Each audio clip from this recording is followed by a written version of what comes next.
Why was it Dooku who deleted Dagobah from the Jedi archives? Hello again, curious acolytes of the Force, and welcome back to our ever-expanding archives. At some point prior to the events of Attack of the Clones, Count Dooku covertly entered the Jedi archives, deleting Kamino out of their systems so when to hide the cloning facilities taking place there until the time was right. However, we do know that Dooku didn't just erase Kamino, but also 37 other systems, including the very swamp planet that would serve as Yoda's permanent hiding place from the Empire. Dagobah was one of those planets that were deleted alongside Kamino, but the question is why? All we were told at first is that Dooku only had interest in keeping the cloning facility a secret, and yet over 36 other systems were erased alongside it. What was Dooku hiding? Did he do it on Sidious's command, or did he have a secret plan all of his own? There are many theories out there about this strange extra bit of information, and there are many more questions than answers. But as we always like to do within our archives, we are going to open up a holocron and attempt to answer why Dooku deleted Dagobah alongside all the other systems. Before we begin, however, you all don't have to worry about anything in our archives being erased. However, it would be just as tragic if you missed when they were uploaded in the first place. So be sure to reach out and force crush that subscribe button to attain more knowledge about a galaxy far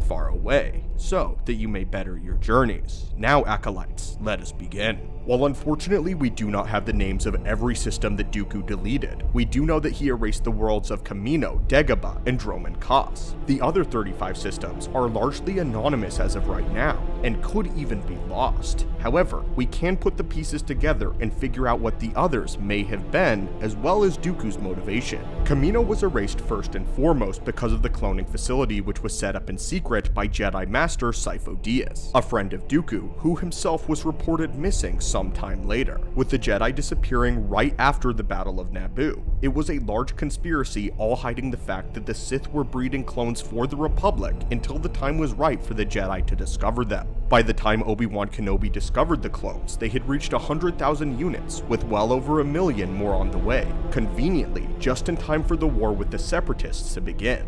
This was all set up perfectly, right from the beginning of the Clone War, a true master plan. But these hidden systems simply never got brought up again by the Jedi, or really anybody else. The issue with deleting so many specific systems out of the archives is that the archives are likely the only place these planets are recorded. Oftentimes, it appears that the Republic Planetary Database only really keeps updated information on relevant star charts that would be useful to the Republic. So it was very unlikely that they would keep logs on backwater planets like Dagobah, and the Republic didn't even know Kamino existed until they were rediscovered by the Jedi. This was due to the fact that Kamino isn't actually within the known galaxy, but rather exists in a tiny satellite galaxy that exists just outside of the borders of the known universe. Kamino can only be accessed via a very specific hyperlane route, which was how it largely remained undiscovered since it was deleted from the archives. Dagobah, though, existed far into the deep reaches of the Outer Rim, and actually fell in the space controlled by the Separatists, though it seems that they were unaware of that fact, which is ironic,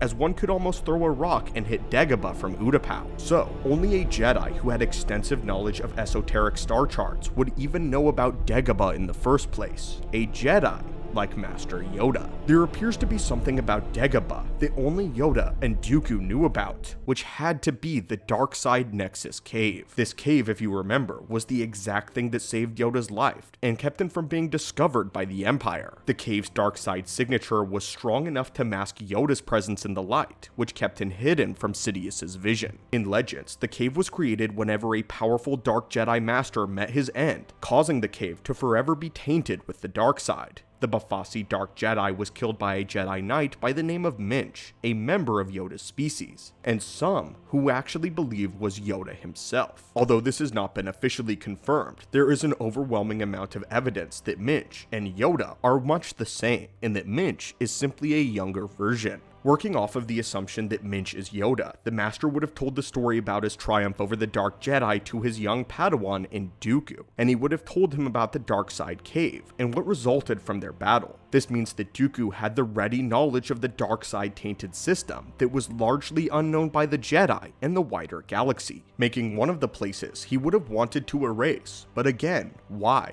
Many have theorized that Dooku erased the other 37 planets in order to cover the tracks of the erasure of Kamino, At this end, it would be much easier for the Jedi to pinpoint a single missing system and investigate it. But again, 38 systems? That completely disguises which system is the true target of obscurity. This is a great theory, and likely one of the reasons that Dooku did this. But I am not totally convinced that this is all there is, especially with Dagobah. Dooku also erased Drome and Kos, one of the most infamous capital worlds of the ancient Sith Empire. With these pieces of information, it leads me to believe the second popular theory. Dooku was specifically erasing planets that were strong with the dark side. By this knowledge, we can assume that he also erased Moraband, formerly Korriban, Ziost, Jaguada, and many other Sith worlds. Perhaps there were many dark side systems that Dooku and Sidious had planned on using during the Clone Wars for various purposes, and they wanted to impede Jedi investigation. This is one of the most viable theories that we have, though perhaps there is even more to this. We here at the Archives think that there is perhaps a more personal reason Dooku took Dagobah off the charts. Like we mentioned a moment ago, Yoda and Dooku would have together known about Dagobah based off of Yoda's stories. So perhaps Dooku had the exact same plan that Yoda did. Our final theory today is that Dooku wanted to use Dagobah as a potential exile location to hide